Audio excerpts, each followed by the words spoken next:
So, malinaw, hindi po ninyo naiintindihan yung purpose ng ordinansa. Why? Ay clean up mo eh. Ay clean up mo eh.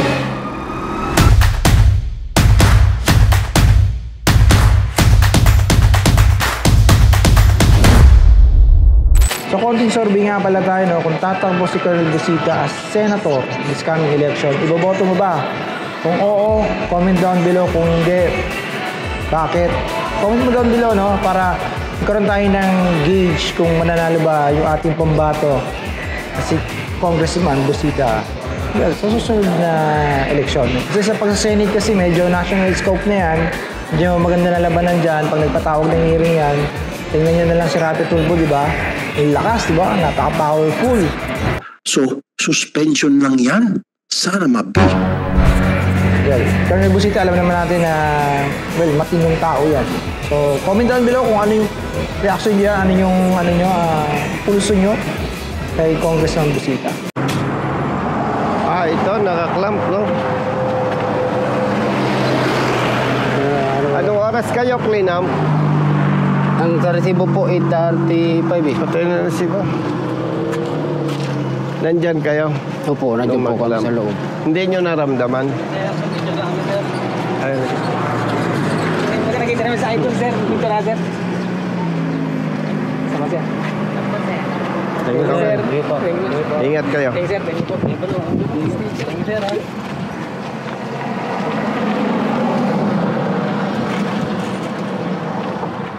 Nakalagay dito, Brother Matt, oh. Yes, boss. Attended vehicles 1,000, motorcycle 500, light vehicle 2,000, medium 3,000, heavy motor vehicles 4,000, super heavy motor vehicles. Saan kayo kumain? Doon. Bumili lang po ako ng pagkain. Bumili pagkaan dito. Ba't dyan kayo pumarada? Galing po kami, sir, ng sa uli. Maluwag naman, Brother Matt. Yes, ang Saka tama marami dito. dito, sir, truck ng Hindi, ang tama, pag may tao, ticket. No? Halika. Halika, brother. Asa sasakyan nyo? Baka maklamp din yan. Nanginig ko ni Kuya. Nanginginig eh, pasmado. Okay.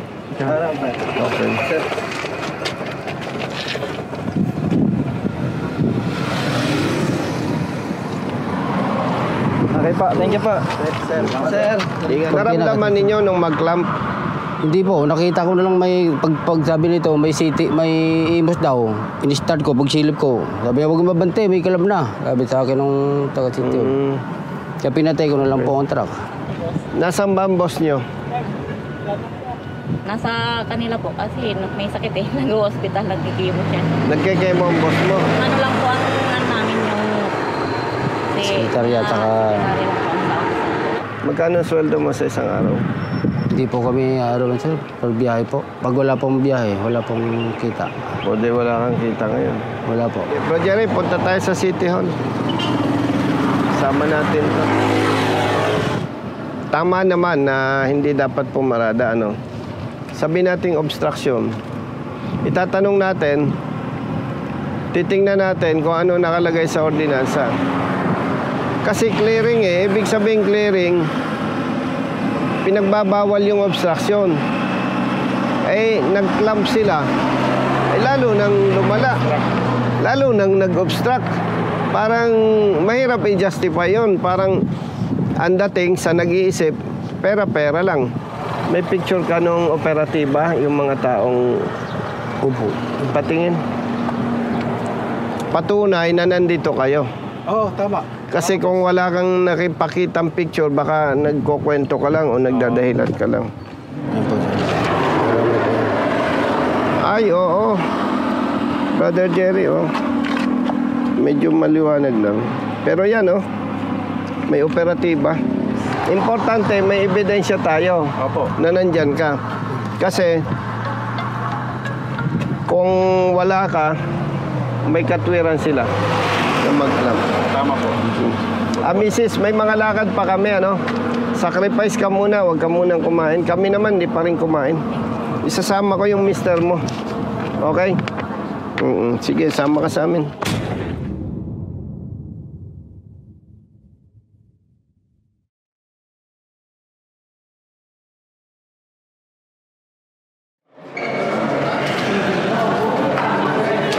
Brother.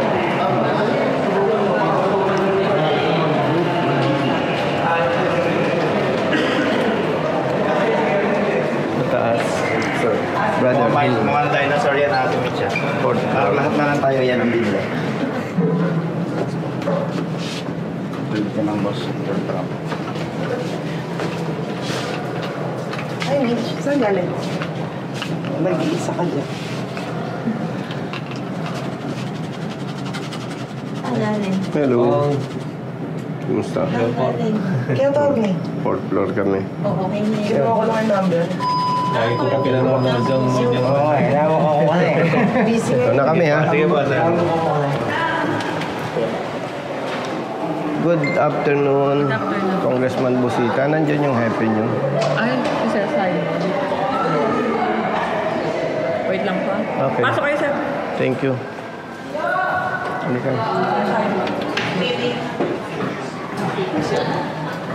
Ay, good afternoon. Si Hepe. Yung chief ninyo, nandyan? Nasa field po ngayon. Nasa field.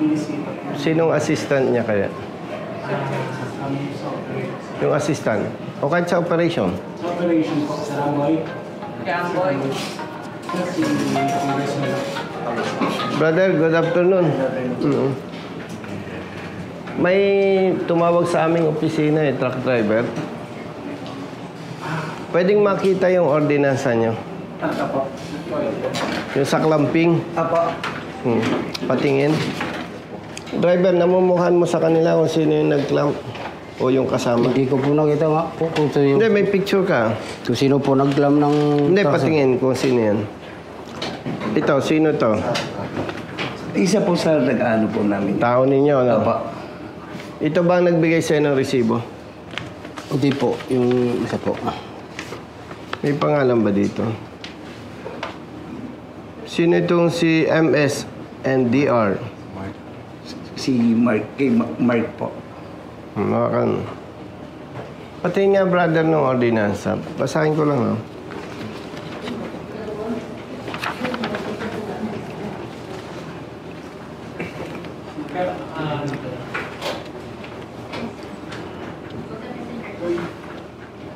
The provision of this ordinance shall cover the clearing of all public roads, including all sidewalks, streets, avenues, alleys, bridges, pedestrian lane, parks, and other public places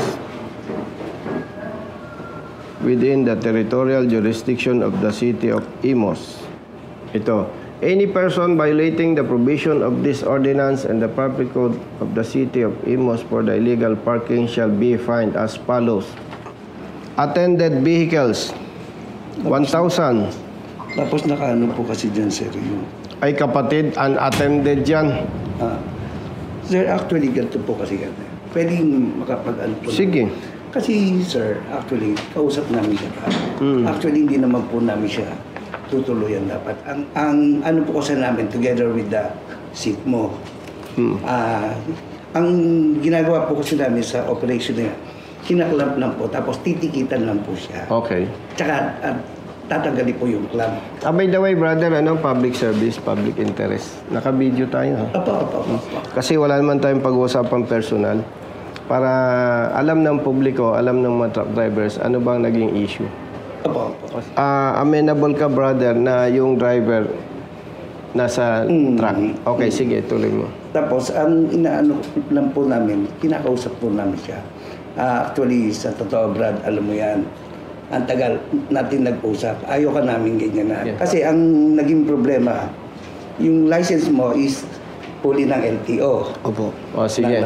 Tapos, sabi ng... So, ang dala mo, ticket. Ticket din O, po. sige, ngayon.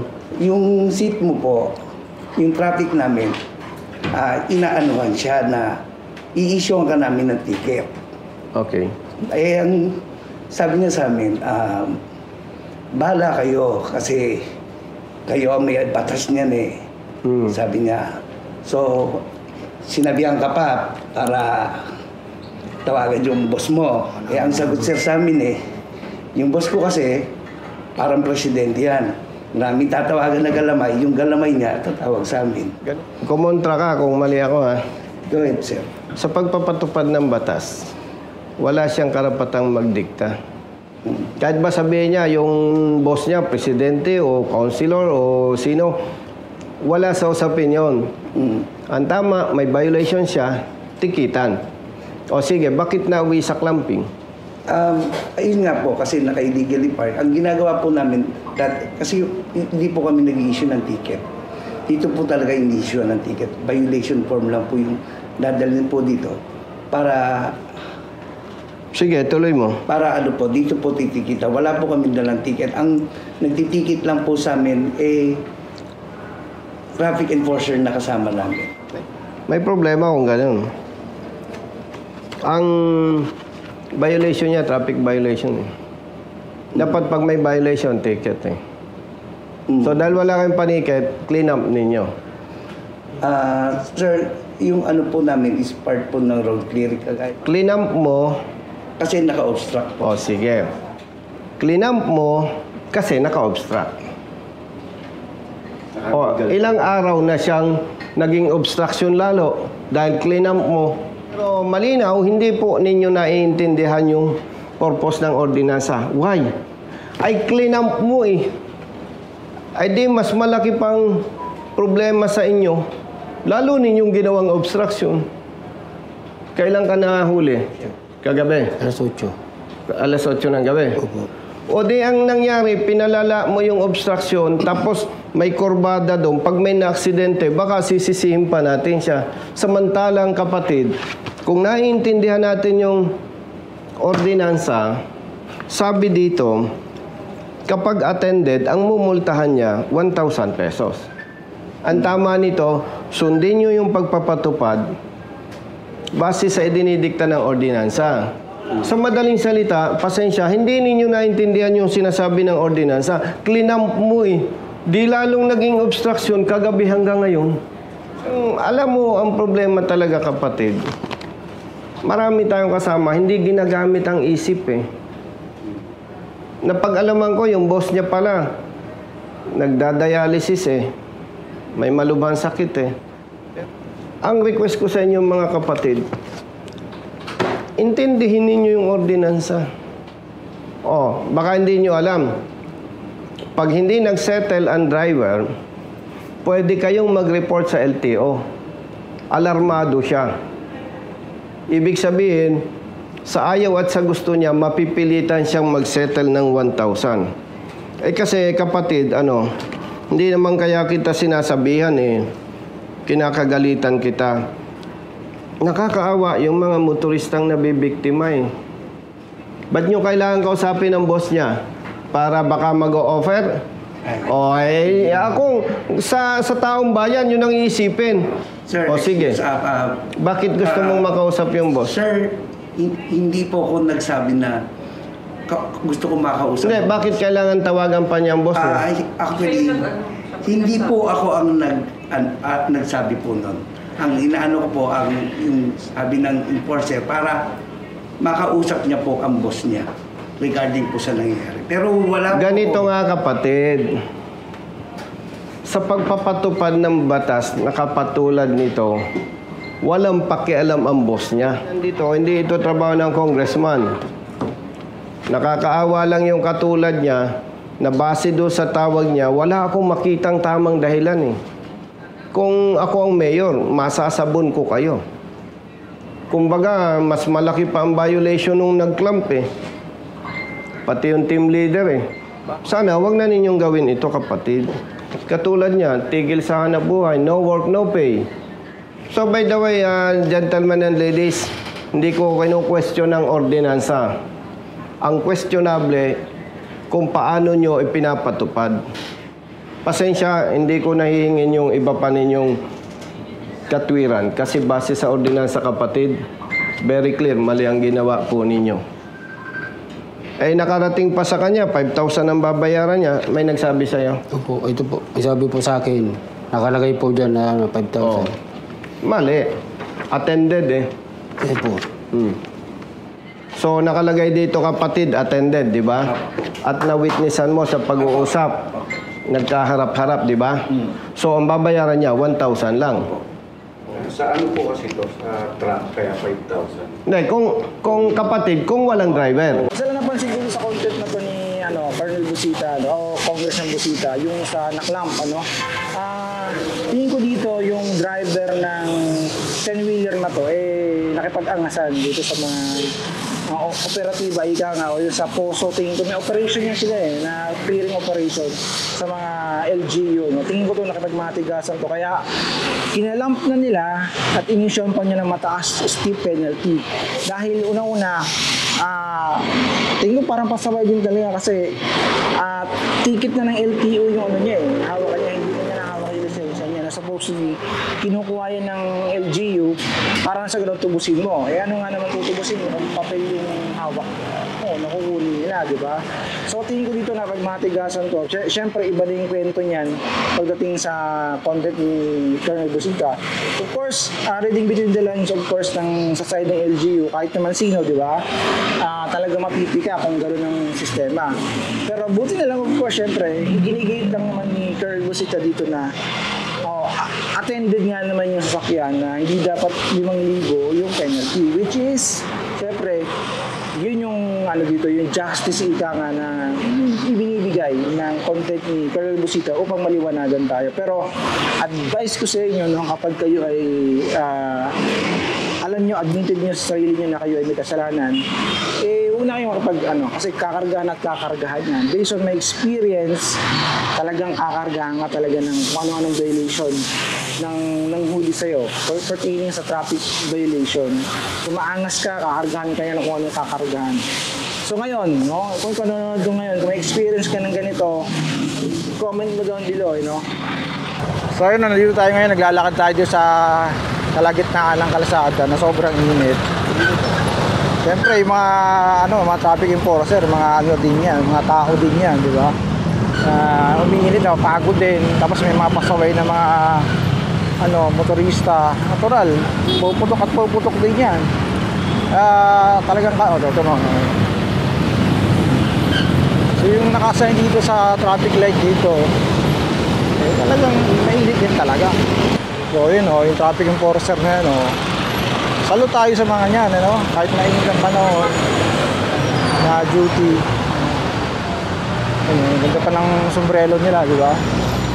To keep the traffic na maayos, di ba?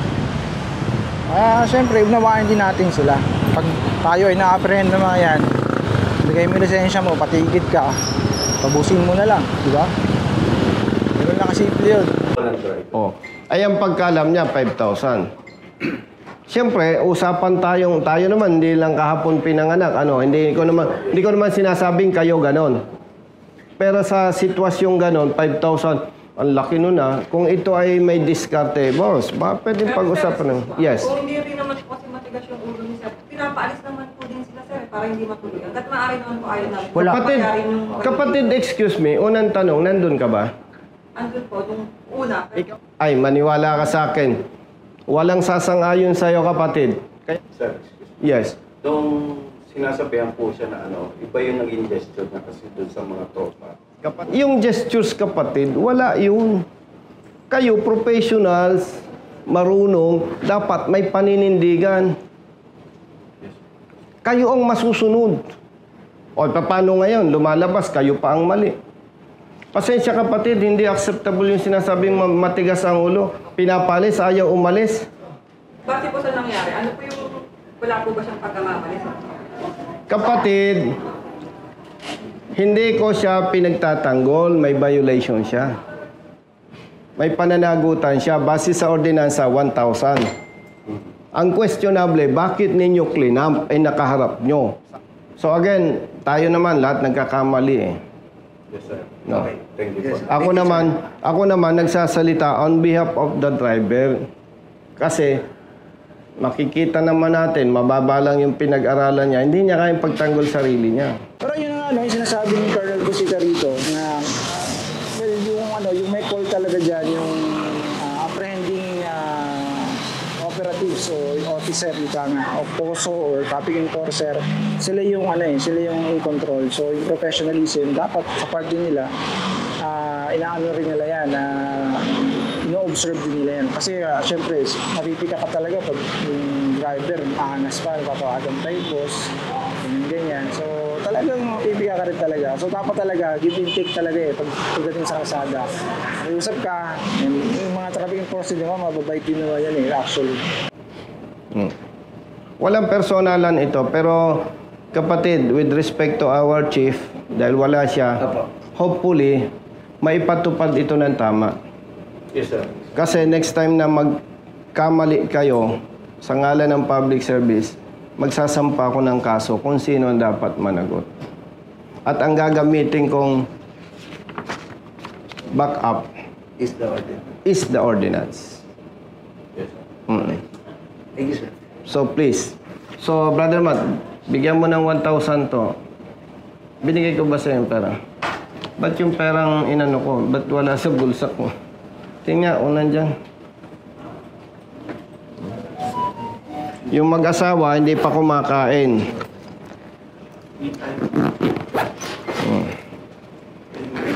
Saan ko nailagay yung pera ko? Ay, wala po. Hindi, nasa truck po mo. Wala pa ako dala. Ito lang po. Saan magbabayad? Treasurer's office po. Ticket lang po dito. Oh, 1,000 sa ticket. Oh, kumain ka. Dito na lang po. Sige. Oh, dagdag mo yan doon sa dapat mo. So, brother, klaro ha? Thank you, sir. Ito yung first and last. Yes, sir. O sige, oo. Kapatid, ito. Pag-iano mo na. Thank you ha. Santa Ana po.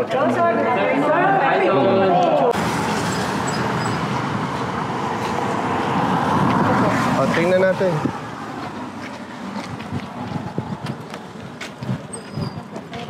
Ano, brother? Okay. Ingat ha. Ingat. Oh, wala nang clamp ha.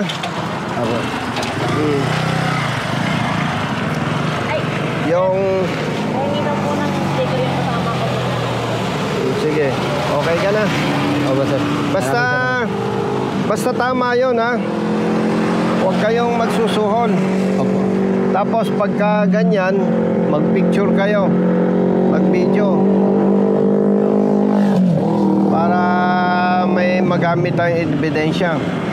O misis, yung nawala sa kanya sweldo, binigyan ko na ha, 1,500. No? Tapos, okay lang yon pagka inaantok,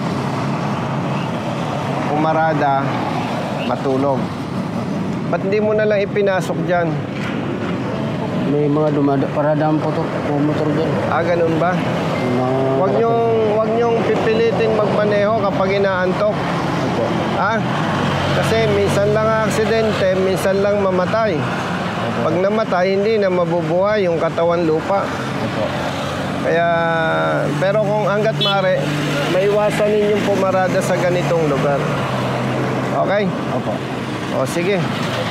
O, misis, ha? Opo, maraming salamat po. Okay na, sige. Ito nga pala yung magandang tips sa atin sa mga riders natin dyan. Kapag nahuli po kayo, may dalawang panikit kasi, may dalawang klaseng panikit ang ginagamit ng traffic enforcer. Isa yung TVR, yung Traffic Violation Receipt o Local Citation, and yung TOP na tinatawag, no? Yung Temporary Operator's Permit. Yan po yung dala-dala ng LTO at HPG. Pero may mga traffic enforcer pa rin talaga na authorized, no? Pwede silang mag-issue ng TOP. Kaya dalawa yung panikit na hawak nila dyan. Ngayon, kung maangas ka, ang ginagamit nila TOP. Ngayon, kung okay naman, hindi ka na mag-resist, admitted ka naman sa yung violation, TVR ang ini-issue nila. Anong kaibahan nito? Kasi ang TOP, magre-reflect yan sa LTMS mo. No, sa record mo sa LTO na may violation ka. Yung demerit mo, yung 10 years mo na duration sa lisensya mo, wala na yun kasi may demerits ka na. Ngayon kung TBR lang, so kaya kailangan nilang kunin yung lisensya eh. Parang sa ganon, tutubusin mo siya. Pero wala kang record yan sa LTMS kasi nga local ordinance lang yung nalabag mo. So maganda na yan para kung sakaling ma-issuean kayo ng citation ticket, alamin mo kung saan tutubusin. Ngayon kung sa LTO yan, medyo mabigat. Kaya kailangan talaga, well, admittedly, makiusap ka para yung mababang lang, penalty lang yung bayaran mo. Huwag tayong mag-angas kasi syempre tatrabaho lang din yung mga yan. So ano yung keyword dito, no? Magpakumbaba tayo kung tayo ay may pagkakamali. Yung sa ganoon, yung the other party naman na hindi ma-trigger na gumawa ng hindi dapat nilang gawin. Ano? At yun ang ano gusto mo yung content for today. Kung sino to subscribe and hit that notification bell para notify ka sa mga future uploads natin. Yun lang, see you on the next video.